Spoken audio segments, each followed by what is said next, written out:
What's cracking, guys? MOMMA'S here, back with another video. Here today to talk about building some muscles. Who wants to get swole? Who wants to get thick, solid, juicy? If this applies to you, you're gonna like this video. You see, I posted a photo on the Instagram. Yeah, I did it. I took a shirtless photo, but this time of the back, and it got a great response. The truth is, I've been training hard, diligently for the last 6 to 8 months. Consistently, I've been having assistance from Eric Helms, my coaches, some input.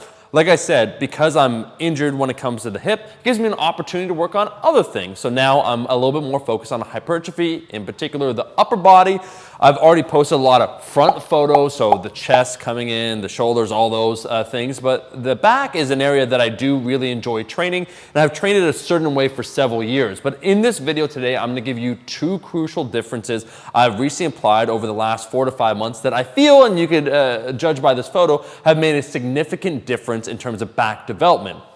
Those 2 big differences would be progressive overload on the back, just like on the squat, bench, or deadlift. So on my pull-ups, I care about the numbers that I'm lifting more so than ever before. I'm not just looking at total volume and, getting 3 reps close to failure.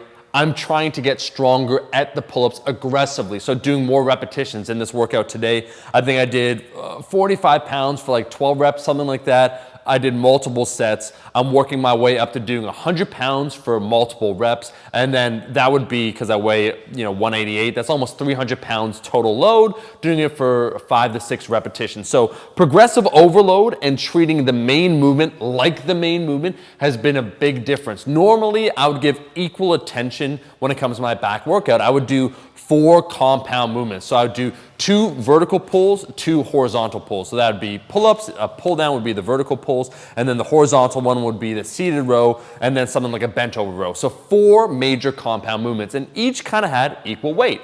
But now I do it differently. The main movement, so when I do my first pull workout, the pull-up, I care about that progressive overload. So I want to lift more weight. And so I periodize it, I load up the intensity, the volume, and then I bring it back down, load it up again. It kind of works once again, just like weights. So squat, bench, deadlift, I'm applying the same principles now to my pull-ups, and my pull-ups have become stronger. Cool. I talked about that a little bit before. But the next major difference is actually doing a little less compound movements and actually incorporating more isolation. And here's what I mean. Before, traditionally, I'd have an even split vertical to horizontal pulling. And I would do in total, let's say 4 sets each, so about 16 sets total. But here's what happens. Because they're all compound movements, they work the same thing. So your lats, your traps, your rhomboids, as well as your biceps and your rear deltoids.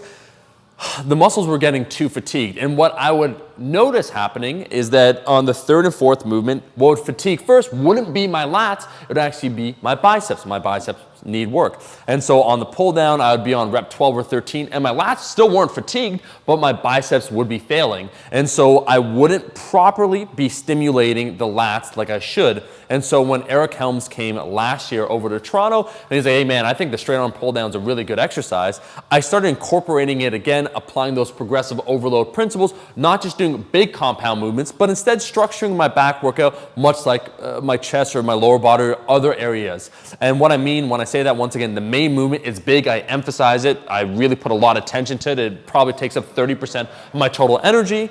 When I do it, I try and focus on that progressive overload. I'll do 2 more compound movements, but then I'll move on to isolation movements. So the straight arm pull down is something I've been doing recently, a hell of a lot of. And, I've been doing more rear delt flies. You probably can't notice that in this back development, but I've been focusing more on really feeling those muscles work and finding movements that target the areas that are lagging behind. I think my lats have always been decent. I really want to get that V taper, so big lats, kind of a trim waist when I, lose weight and finally lean down. I think it'll be a good look. So I want to emphasize or overemphasize almost those strong points. So when it comes to lat development, I wouldn't say I was lazy before when it came to my back training. I just wasn't as methodical as I could have been. And so those 2 big changes, progressive overload on the big movement, the first movement, which is now my main movement, and then incorporating some spicier isolation movements that I do feel in that area I want to target, like the lats,